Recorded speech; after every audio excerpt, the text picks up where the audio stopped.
We want to discuss how to differentiate between the right-sided heart failure and the left-sided heart failure. And I want to draw a circuit for us to serve as a reminder. And then this is like the pumps for the circulatory system.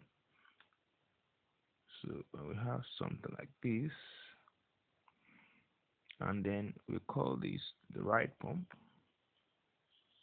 we call this the left pump, and then we have from here, or we can call the systemic circulation, and then from here also what is responsible for the venous return, what we can call the intrathoracic pressure.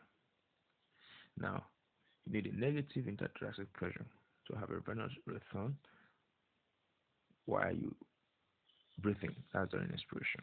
So here we can say is the this spot. This is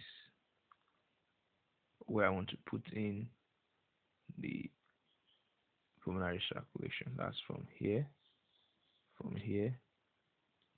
to this spot is the pulmonary circulation. So we call it the pulmonary circulation. And from here up back to the right heart is the systemic circulation. So that's systemic circulation. Now, in to have a good circulation, you must have blood flowing continuously in this circuit. The left ventricle pumps blood into the systemic circulation and then it flows. And of course, this is the capillary end, and then you now have the venous circulation. So here is the arterial circulation, and from this spot back to the right heart is the venous circulation. So now from the left heart to the capillaries, the pressure that pumps the blood is the left ventricle. Now from this capillary end back to the right heart, there are several pumps responsible. Number one, we have the skeletal muscles, which are very important to squeeze up the blood against gravity. And then also, we need the intrathoracic pressure while breathing in or during inspiration to have a good venous return. So really, what we have what we are having here is three different pumps. The first pump, the left ventricle. The second pump includes the pumps that pump blood through the veins back to the right ventricle, and then we now have the left, the right ventricle. So now, if there is a resistance in the circulation, that's arterial circulations, which we call the blood pressure. So if there is increase in blood pressure, if there is increased BP, so that really then means that the left ventricle, we need to work more to be able to pump blood through the arterial circulation. So what can be responsible? Of course, we said increased blood pressure, hypertension. So when there is hypertension, what we likely feel is the left ventricle.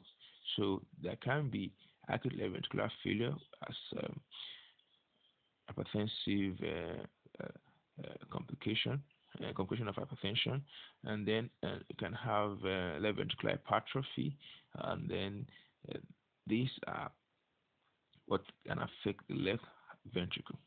Now, but if there is a resistance here in the pulmonary bed, there will be a right-sided failure, which uh, we develop from for the pulmonary arterial hypertension. So you have a right ventricular failure, and this is what we call the cor pulmonale. So that's what we call cor pulmonale. So that's called cor pulmonale. You see, and that is what happened there. All right. So now that then means that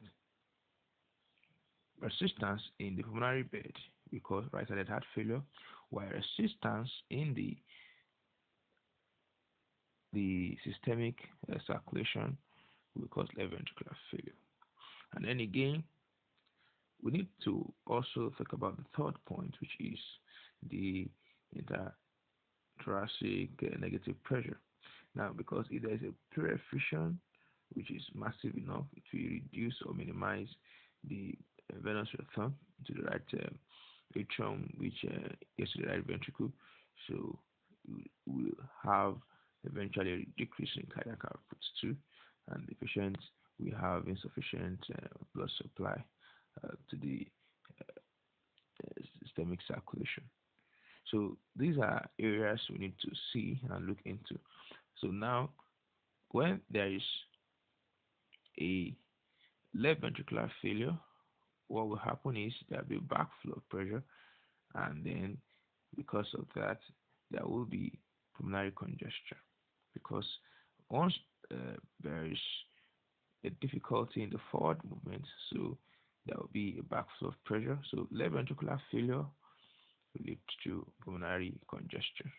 And so about if there is a right ventricular failure, definitely the backflow of pressure, so it will lead to systemic congestion. So in left ventricular failure, what we have is pulmonary congestion, and what do we have?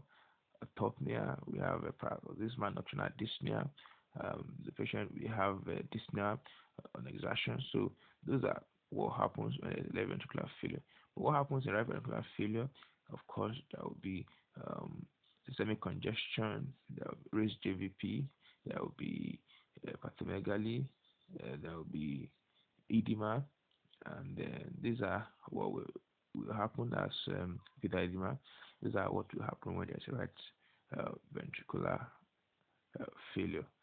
So, and these are what happens in the failure of different pumps of the heart, which we need to familiarize ourselves with. Thank you.